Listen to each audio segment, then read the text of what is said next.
सभी का स्वागत है मेरे चैनल आकाश मैथ्स क्लासेस में। और आज मैं आपके लिए लाया हूँ कक्षा 10 का प्रश्नावली 3.2 का 5वां प्रश्न, जहाँ पे पूछा गया है कि एक आयताकार बाग की लंबाई चौड़ाई से 4 मीटर अधिक है और तथा बाग का अर्ध परिमाप दिया है 36 मीटर। तो बाग की बीमाई ज्ञात कीजिए। तो चलिए, बहुत आसान प्रश्न है, आपको यहाँ पे देखते हैं, हल करते हैं इसको आसान तरीके से। ठीक है, तो हल करते हैं। तो यहाँ पे हम क्या करते हैं, बाग की बीमाई दे रखी है, तो यहाँ पे हम बाग की बीमाई मानते हैं कि माना आयताकार बाग की लंबाई और चौड़ाई, माना आयताकार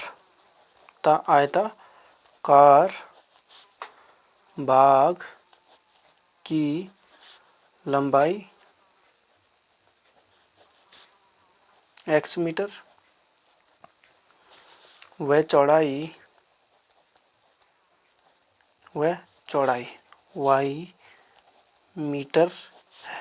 ठीक है, y मीटर है।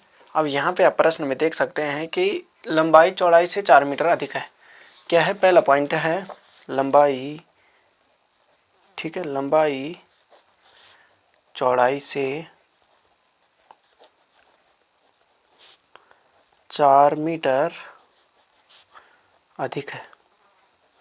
तो यहाँ पे हमने लंबाई मानी है x मीटर और चौड़ाई है, तो यहाँ पे हम क्या कर देंगे कि लंबाई बराबर लंबाई है बल चौड़ाई कितनी है y मीटर से 4 अधिक है, या लंबाई में से चौड़ाई घटाने पर 4 बचता है। तो ये समीकरण भी हमारी बन सकती है।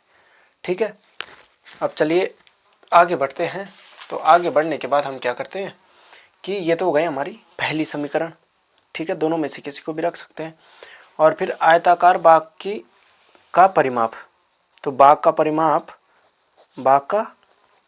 परिमाप, ठीक है, बाग का परिमाप क्या है, बराबर है 2 गुणा लंबाई और धन चौड़ाई। यही होता है लंबाई धन चौड़ाई। तो 2 और लंबाई क्या है x और चौड़ाई है y। तो अब यहाँ पे हमारे पास है अर्ध परिमाप दिया है आयताकार बाग का अर्ध परिमाप। ठीक है, आसान है अर्ध परिमाप। तो अर्ध परिमाप बराबर क्या होगा, 1/2 है और गुणा परिमाप किसका, बाग का। तो बाग का परिमाप दिया है 36। ठीक है, तो 1/2 हो जाएगा, गुणा क्या हो जाएगा 2 और x धन y, ये हो जाएगा हमारा परिमाप इसका। ठीक है, परिमाप हो जाएगा। उसके बाद हम क्या कर देंगे, बराबर हो जाएगा 36। तो 2 से 2 काट देंगे और 1 एकम 1 ही होता है, 2 एकम 2 होता है, 1 एकम 1 होता है, 1 की कोई वैल्यू नहीं है यहाँ पे। तो x धन y बराबर कितना हो जाएगा, x धन y बराबर हो जाएगा 36। तो ये हो जाएगी हमारी समीकरण 2। ठीक है, एक ये है। ठीक है, अब यहाँ पे हमारे पास समीकरण 1 से, अब यहाँ पे लिखते हैं कि समीकरण 1। अब यहाँ पे हम क्या करते हैं, ज्यामितीय हल।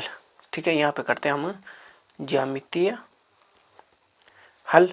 आसान है, ज़्यादा मुश्किल नहीं है। ठीक है, समीकरण 1 के लिए लिखते हैं हम x बराबर y धन 4।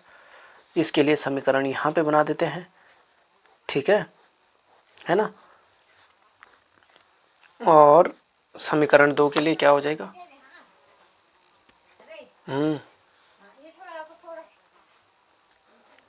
और समीकरण 2 है हमारे पास x धन y बराबर 36।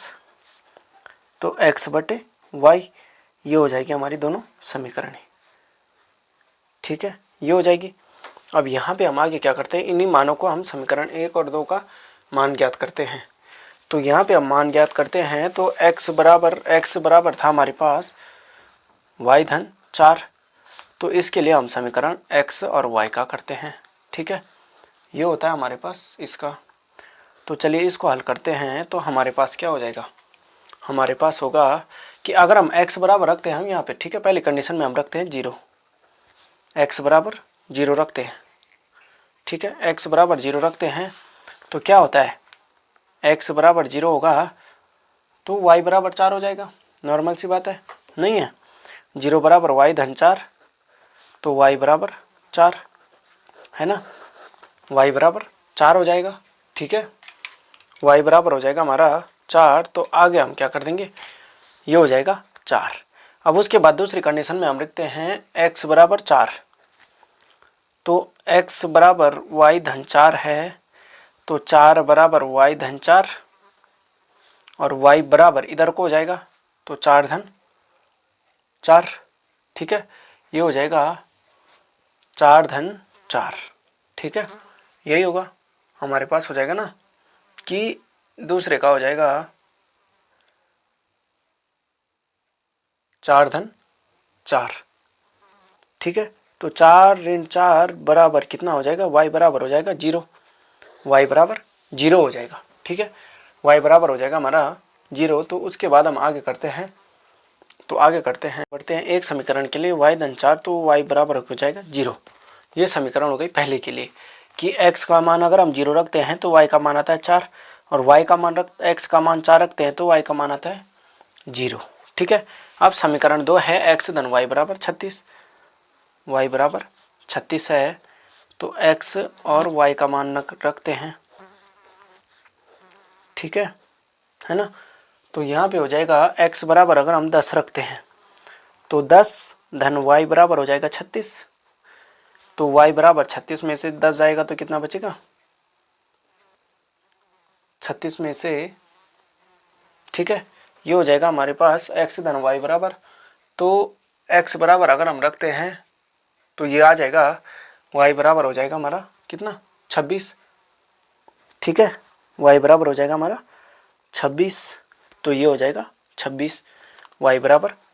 ठीक है, अब उसके बाद अगर हम 30 रखते हैं x बराबर, तो 30 धन y बराबर 36, और 36 में से 30 जाता है तो 36 में से 30 घटाने पर y बराबर बचता है हमारे पास 6 बचता है। ठीक है, तो ये हम मान उसमें रख देंगे जो हम ज्यामितीय निरूपण कि एक बार हम अगर 10 रखते हैं तो आता है 26, और एक बार हम रखते हैं कितना, 30 रखते हैं तो y का मान आता है 6। ठीक है, चलिए अब इसको हम ग्राफीय विधि से हल करते हैं। ग्राफ के रूप में हम इसको ग्राफ पेपर में निरूपित करते हैं। तो हमारे पास सारणी है ये। ठीक है, अब यहाँ पे हम समीकरण 1 के लिए था ये और 2 के लिए था ये। ठीक है, तो समीकरण 1 में हमारे पास है 0 और 4 है, तो 0 है x का और 4 है y का। तो यहाँ पे आप देख सकते हैं कि 0 और 4 है, तो x का क्या है 0 और y का क्या है 4 है, तो 0 और 4 कर देंगे तो यहाँ पे हो जाएगा हमारा। ठीक है, पहले बिंदु के लिए 0 और ऋण 4 होगा। ठीक है, क्यों, सॉरी, हाँ 0 और ऋण 4, क्योंकि हमने जो यहाँ पे मान ज्ञात किया तो y बराबर आ गया था हमारा 0, तो y बराबर कितना हो जाएगा, ऋण 4। ठीक है, तो ये तो हो जाएगा हमारा 0 और ऋण 4, तो ये हो जाएगा हमारा यहाँ पे। ठीक है, 5 के ऊपर यहाँ पे हो जाएगा हमारा, हो जाएगा 0 और 4। ए बिंदु है 0 ऋण 4, और दूसरा है हमारे पास 4 और 0, तो x का 4 है और y का है 0। x का होना चाहिए 4। ठीक है, x का होगा 4 और y का होगा 0, तो ये हो जाएगा हमारा इतना। ठीक है, ये हो जाएगा हमारा बी बिंदु, इसको यहाँ पे 0,4 ये हो जाएगा बी बिंदु। ठीक है, उसके बाद हम इन दोनों को क्या कर देंगे, मिला देंगे, इन दोनों रेखाओं को मिला देंगे। तो इन दोनों बिंदुओं को जो हमारे ये है, ठीक है, इन दोनों का हमने मिलाया, ये हो गया हमारा, ये हो गया समीकरण पहले के लिए x बराबर y धन 4 या x ऋण y बराबर 4।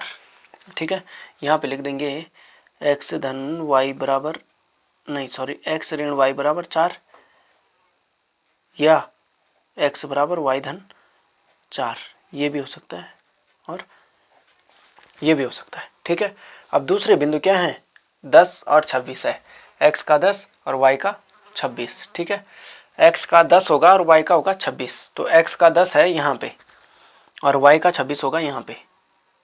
ठीक है, तो ये c है, ये है हमारा क्या हो जाएगा 10 और 26, 10 और 26 हो जाएगा ये। ठीक है, उसके बाद है हमारा 30 और 6, तो x का 30 और y का 6, x का होगा 30 यहाँ पे, और y का होगा कितना 6।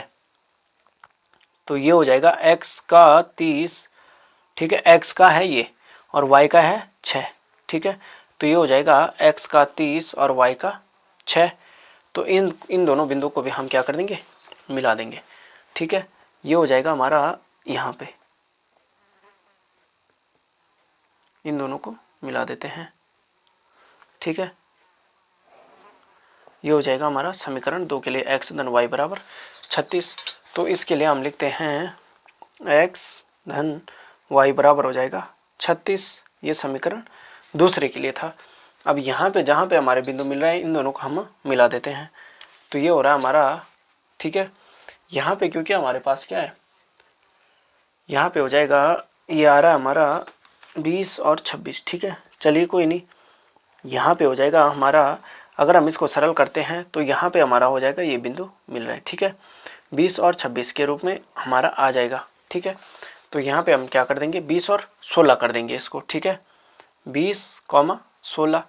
अब यहाँ पे आप देख सकते हैं 20, 16 हो रहा है, ठीक है।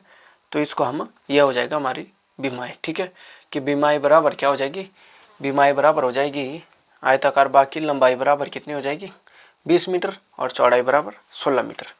तो यहाँ पे हम लास्ट में लिख देंगे कि आयताकार बाग की लंबाई बराबर, आयताकार